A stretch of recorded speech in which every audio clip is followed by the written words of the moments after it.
Hi friends, இன்னைக்கு நம்ம பார்க்க போகிற ரெசிபி என்னன்னு பார்த்தீங்கன்னா, நம்ம எல்லோருக்குமே பிடிச்ச டேஸ்டியான தேங்காய் பர்ஃபி, கோகனட் பர்ஃபி எப்படி செய்யலாம்னு சொல்லிட்டு இந்த வீடியோவில் பார்க்கலாம். வாங்க ஃப்ரெண்ட்ஸ், வீடியோக்குள்ளே போகலாம். வீடியோக்கு போகிறதுக்கு முன்னாடி நம்ம சேனலை சப்ஸ்கிரைப் பண்ணலன்னா ப்ளீஸ் சப்ஸ்கிரைப் பண்ணிக்கோங்க. தேங்காய் பர்ஃபி செய்ய தேவைப்படுற பொருள் ஃபஸ்ட்டு பார்த்தீங்கன்னா, நெய் ஒரு 2 ஸ்பூன் தேவைப்படும். நெக்ஸ்ட்டு தேங்காய் துருவி வச்சுருக்கேன் 1 கப்பு. ஈக்குவல் அமௌண்ட் தேங்காய் 1 கப்புனா சர்க்கரை 1 கப். ஏலக்காய் பவுடர் பார்த்தீங்கன்னா ஒரு 1/4 ஸ்பூன் அளவுக்கு எடுத்துக்கணும். இதோட நம்மளுக்கு ஒரு தண்ணி ஒரு 1/2 கப் அளவுக்கு தேவைப்படும். இப்போ நான் ஸ்டவ் ஆன் பண்ணிவிட்டு ஒரு பேன் வச்சுருக்கேன். இது ஹீட் ஆகட்டும். ஹீட் ஆனதுக்கப்புறமா நம்ம கீ ஆட் பண்ணிக்கலாம், நெய். இப்போ ஹீட் ஆகிடுச்சு. இப்போ 1லேருந்து 2 ஸ்பூன் அளவுக்கு நம்ம நெய் விட்டுக்கலாம். நான் 2 ஸ்பூன் அளவுக்கு நெய் விட்டுருக்கேன்.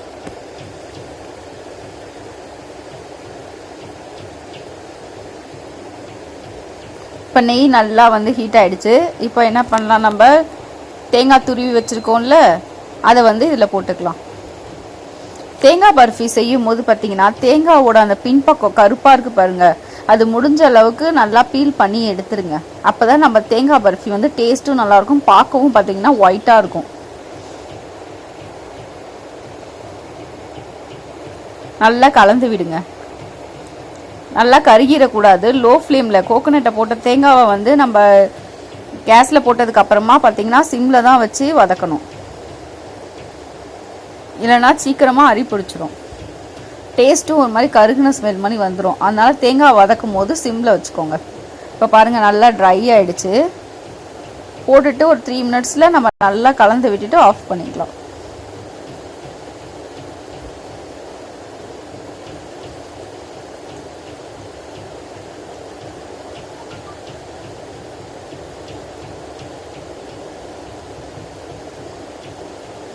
இப்போ கேஸை ஆஃப் பண்ணிக்கலாம். இங்கே பாருங்கள், நான் அடுத்த ஒரு பேன் எடுத்திருக்கேன். அதில் பார்த்தீங்கன்னா எந்த கப்பில் நம்ம தேங்காய் எடுத்தோமோ அதே கப்பில் அதே அளவு 1 கப் அளவுக்கு சர்க்கரை, அதையும் அதோட போட்டுட்டு 1/2 கப்பு இல்லைனா தண்ணி மூழ்கிற அளவுக்கு தண்ணி, அவ்வளோதான். கொஞ்சமாக விட்டுக்கோங்க. 1 கப்புலாம் அதே ஈக்குவல் அமௌண்ட்லாம் வேண்டாம். 1/2 கப் அளவுக்கு ஊற்றி சர்க்கரை பாகு 2 ஸ்டிங்குன்னு சொல்லுவாங்கள்ல, அந்த டெக்ஸ்சர் வர வரைக்கும் நம்ம நல்லா பாகு காய்ச்சிக்கணும். இது செய்கிறது பயங்கர சிம்பிளான ஒரு ரெசிபி. வித்தின் ஒரு 20-25 மினிட்ஸில் நம்மளுக்கு கோகனட் பர்ஃபி ரெடி ஆயிரும். இந்த மாதிரி நல்லா மெல்ட் பண்ணிக்கோங்க. இப்போ சர்க்கரை நல்லா கரைஞ்சி வந்திருக்கு பாருங்கள்.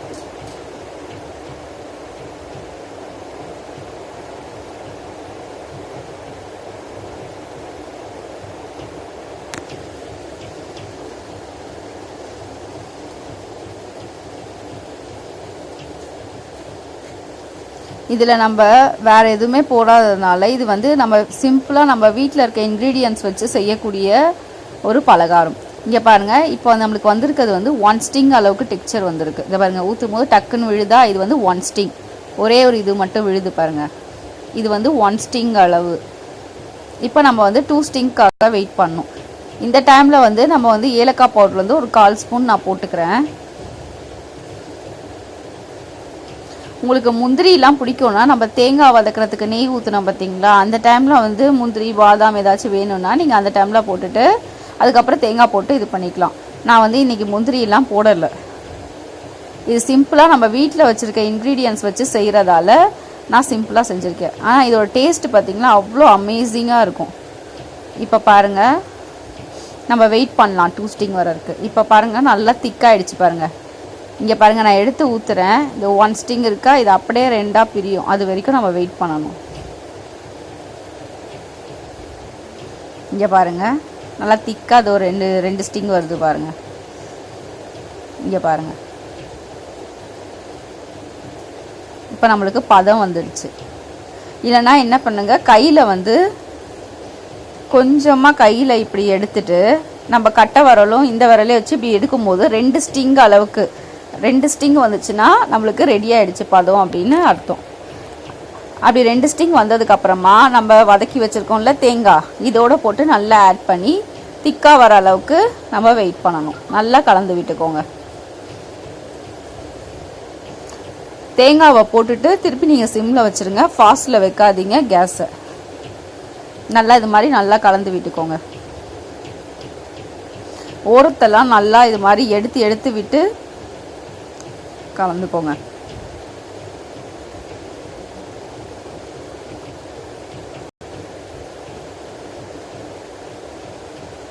இன்னும் நல்லா திக்காக வரணும்.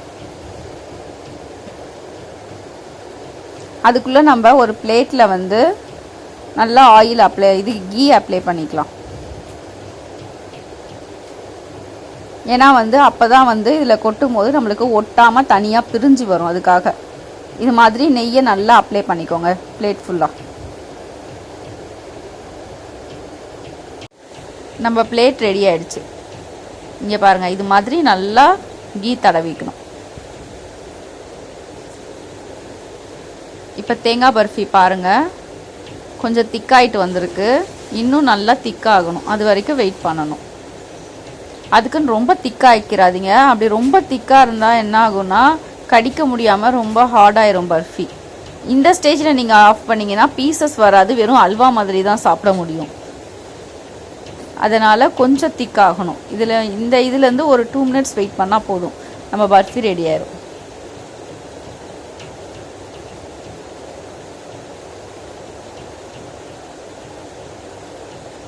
இப்போ பாருங்கள் திக்காக இருக்குது. தள்ள முடியுது பாருங்கள், நல்லா மூவ் ஆகுது. இந்த டெக்ஸ்சர் வரும்போது ஆஃப் பண்ணிடுங்க. இங்கே பாருங்கள், பார்க்கவும் திக்காகவும் இருக்கும், தள்ளனா மூவ் ஆகுற மாதிரி இருக்கும். இந்த ஸ்டேஜில் ஆஃப் பண்ணி நம்ம பிளேட்க்கு ட்ரான்ஸ்ஃபர் பண்ணிக்கலாம். இதுதான் வந்து நம்மளுக்கு கடிப்படவும் முடியும், அதே மாதிரி பீசஸும் கரெக்டாக வரும். இங்கே பாருங்கள், இது மாதிரி நல்லா அழுத்தி விட்டுக்கோங்க. சூடாக இருக்கும் போது நல்லா இது மாதிரி அழுத்தி விட்டுக்கோங்க. கொஞ்சம் ஆறுற வரைக்கும் வெயிட் பண்ணணும். இது மாதிரி நல்லா அழுத்தி விட்டுக்கோங்க, இல்லைனா வந்து ஏர் கிராக் வந்து நடுவில் வந்து பீசஸ் சரியாக வராது. அதனால் இது மாதிரி நல்லா அழுத்தி விட்டுக்கோங்க ஃபஸ்ட்டு சூடாக இருக்கும் போது.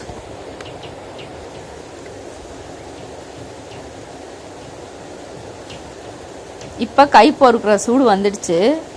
இந்த டைமில் கை பொறுக்கிற சூடில் என்ன சொல்லணும்னா பீசஸ் கட் பண்ணணும், எடுக்கக்கூடாது, வெறும் கட் பண்ணிக்கணும் ஷேப்பை.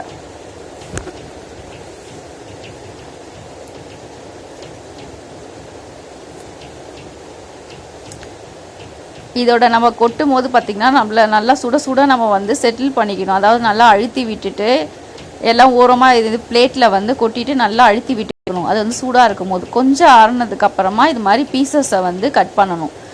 நெக்ஸ்ட்டு நல்லா ஆறுனதுக்கப்புறமா நம்ம ஒரு பீசஸாக ரிமூவ் பண்ணிங்கன்னா ஈஸியாக உங்களுக்கு வந்து அப்படியே தள்ளி வந்துடும்.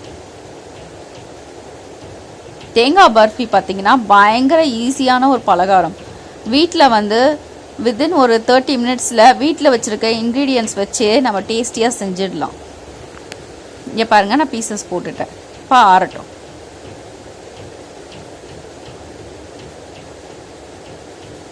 இப்போ நல்லா ஆறிடுச்சு. இப்போ ஒரு பீசஸாக நம்ம எடுத்துக்கலாம். இது மாதிரி கத்தி வச்சு லைட்டாக இப்படி எடுத்து விட்டிங்கனாலே போதும், தனியாக அப்படியே மூவ் ஆகிட்டு வரும். இங்கே பாருங்கள், இது மாதிரி கொஞ்சம் கேர்ஃபுல்லாக இது மாதிரி லைட்டாக இப்படி ரிமூவ் பண்ணிங்கன்னா போதும், தனியாக பர்ஃபி வந்துடும்.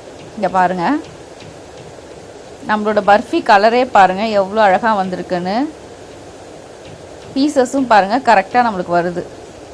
அவ்வளோதான் ஃப்ரெண்ட்ஸ், நம்மளோட தேங்காய் பர்ஃபி ஈஸியாக சட்டுன்னு ரெடி ஆகிடுச்சு. ஓகே ஃப்ரெண்ட்ஸ், இந்த வீடியோ உங்களுக்கு பிடிச்சிருந்தா லைக் பண்ணுங்கள், ஷேர் பண்ணுங்கள், கமெண்ட் பண்ணுங்கள், சப்ஸ்கிரைப் பண்ணுங்கள்.